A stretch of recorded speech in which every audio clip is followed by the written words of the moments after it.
Hi again, everyone. This is part 2 of the video. I'm going to have some technical problems because I'm in the process of switching computers, so this one is going to be a little bit slow. So apologies. Anyways, I was just saying that I was talking about this as the hook. I'm going to move on. This is some initial background information to transition into the uh, providing their stance on CCTV cameras installed around the world and whether or not they're efficacious or effective when it comes to, civil liberties and crime and that type of thing. So this works as a nice transitional thing rather than just going to, or will they, the end of the hook directly into law enforcement is turning to these systems, right? So some transitional work is needed. So this is why that's really effective. It also includes, which is always an effective thing to include, evidence in the introduction to help add ethos or credibility to your argument, the carving out of your argument in your introduction. The yellow here is the actual kind of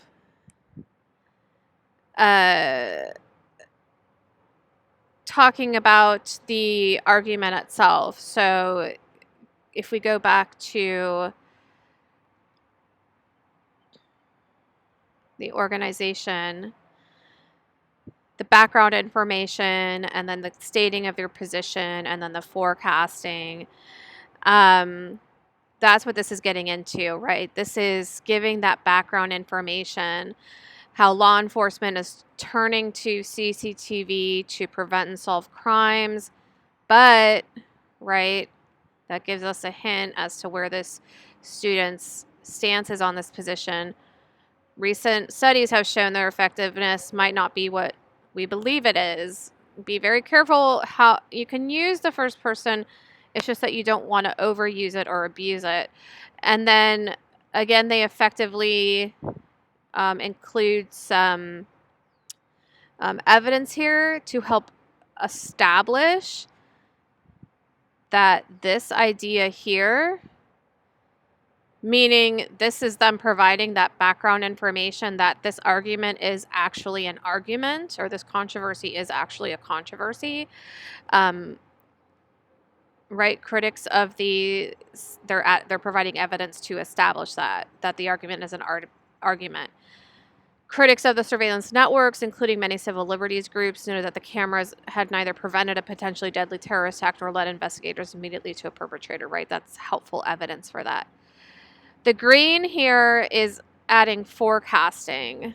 So when we talk about forecasting, which is that other 5 points there. So if you didn't get a 5 out of 5 for forecasting, that meant that you weren't doing forecasting in your introduction. And forecasting is, the word might seem weird when we talk about writing, but forecasting is just that. It's forecasting in your introduction.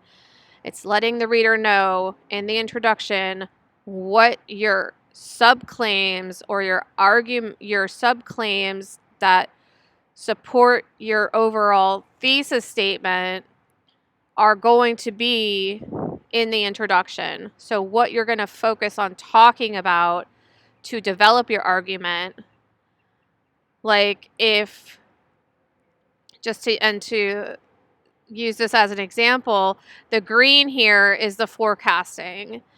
So the student here tells us that concerns for costs and public privacy have also started to make governments think twice about the surveillance system. And then they move into their thesis statement. So looking at the success versus cost and privacy concerns, CCTV is not an effective means of law enforcement.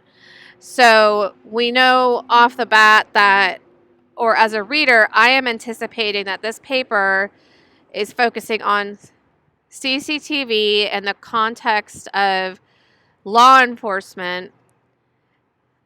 Their major subclaims for why is they're focusing on cost concerns and concerns for public privacy.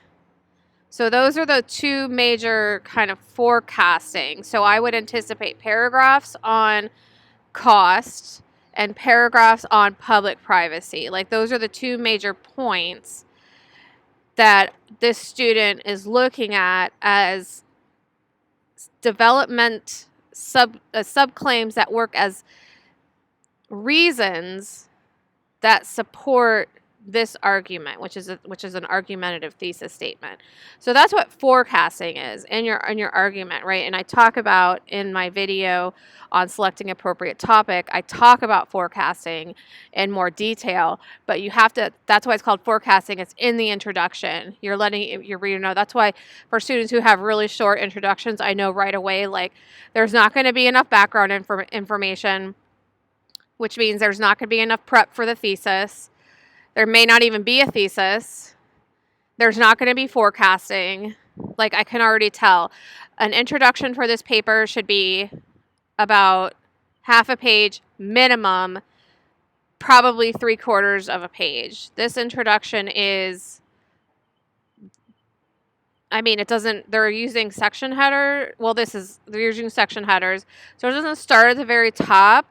This is probably about 3/4 of a page. Even though it takes up a full page, it's really, in terms of text, it's taking up 3/4 of a page. That's an appropriate length for this type of paper. And they're ticking all the boxes. They're doing all the things they're doing all the rhetorical things, all the rhetorical work that needs to be done in an introduction.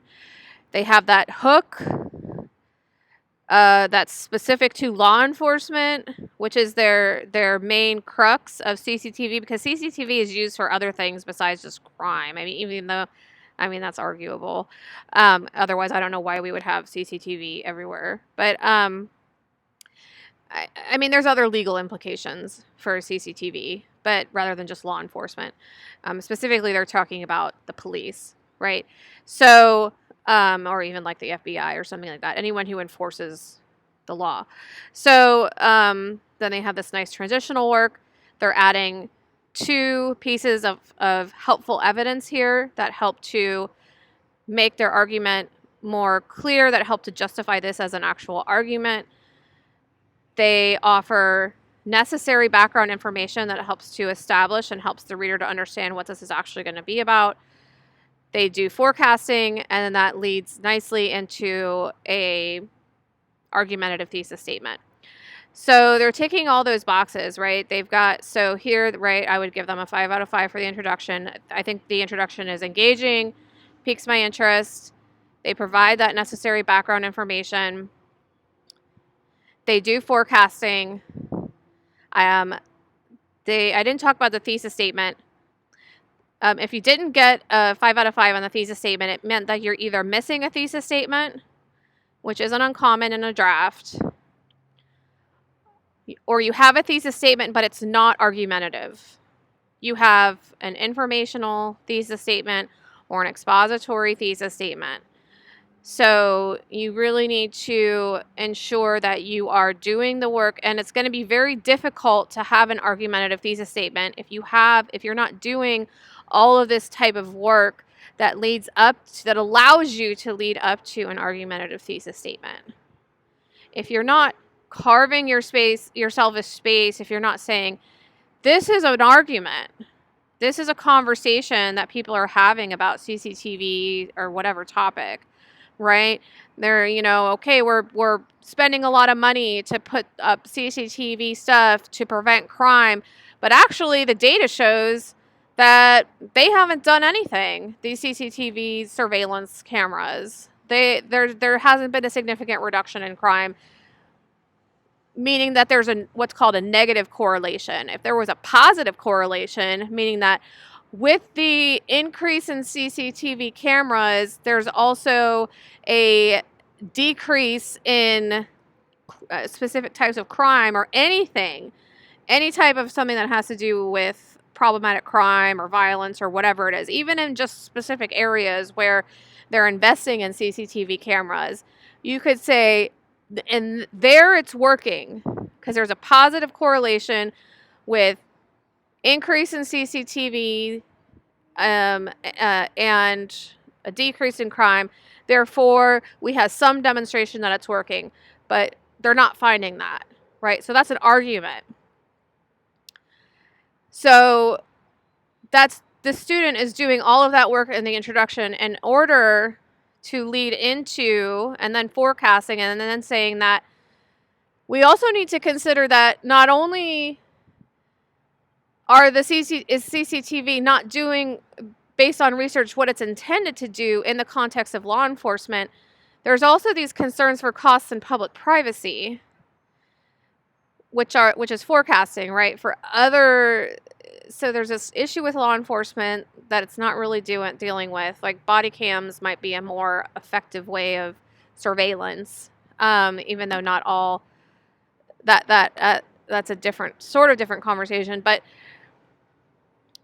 there's also concerns for costs and public privacy, right? So there's kind of three different dimensions that the student is focusing on. They're carving themselves a space to come in and say, this is why CCTV is not an effective form of law enforcement. So that's how you allow yourself to have an argumentative thesis. If this person were to just come in and say, CCTV has, I don't remember what it's called. CCTV camera systems are being more and more implemented across the world to combat criminals and investigate the crimes they commit. Surveillance, like if it was just this bit here, and maybe it didn't include the evidence, and then it just said something like CCTV is not helpful when it comes to combating criminals and investigating the crimes they commit. Like it didn't include this information, which is the normal type of short introduction I see in drafts of the classical argument paper. That's what ultimately becomes the informational paper. It's not an argumentative statement. It's kind of an informational, like, I'm going to have a gentle conversation with you about the reader, about CCTV and some general thoughts, very general, very superficial, about CCTV camera systems. And it's like, okay, so what about them? And so that's not the writer setting themselves up for success. So that's why if you didn't get a 5 out of 5 on the thesis statement, it's either missing or it's not argumentative. Okay. And I talked about forecasting. Reasons and support. This is the most amount of points in the paper because it has to do with all of the body paragraphs. It has to do with what type of information or subclaims you're bringing in to your paper to develop your thesis statement. And like what it says here, right? Reasons are well supported. And by reasons, that means the reasons or the subclaims. So in writing, those words are kind of interchangeable. Well, CCTV is not helpful for law enforcement. Okay, well, what are the reasons you're saying that? That means what are your argument behind that, right? Essentially, that's the subtext.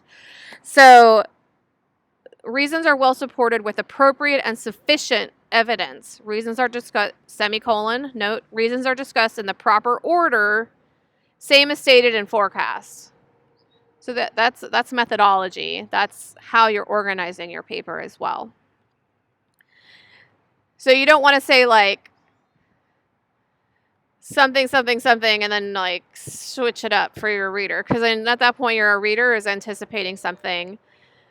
And then if you have it all out of order, your reader is going to be like, I'm confused. Because as I always say in American writing, we have the dumb reader. So that's how I read. as a dumb reader. So, so reasons and support, right? All of your reasons, every single body paragraph has a significant argumentative purpose. It's got a clear topic sentence with a subclaim that makes sense and go in terms of supporting your overall thesis. It has that appropriate and sufficient evidence, and also, right, reasons are discussed in the proper order. But more importantly is that first statement: reasons are well supported with appropriate and sufficient evidence. And that goes into that here, where I said this part, cite at least 4 different sources in your paper. Yeah, you want at least, but I gave a lot of notes where it was like there's a lot of places where in-text citations are needed and you don't have them.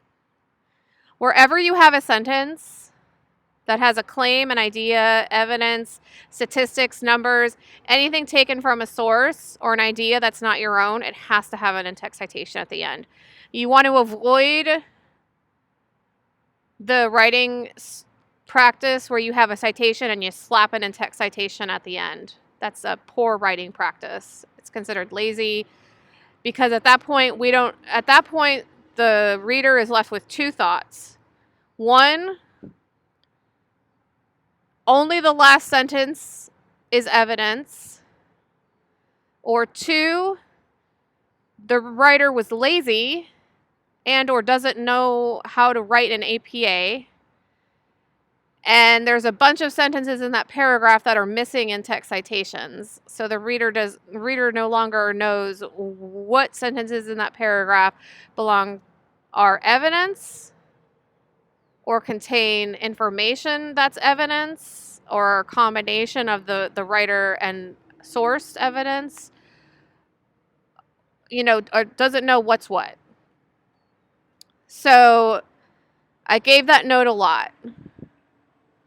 Note that whatever sources are listed on your references page have to have in-text citations in your paper.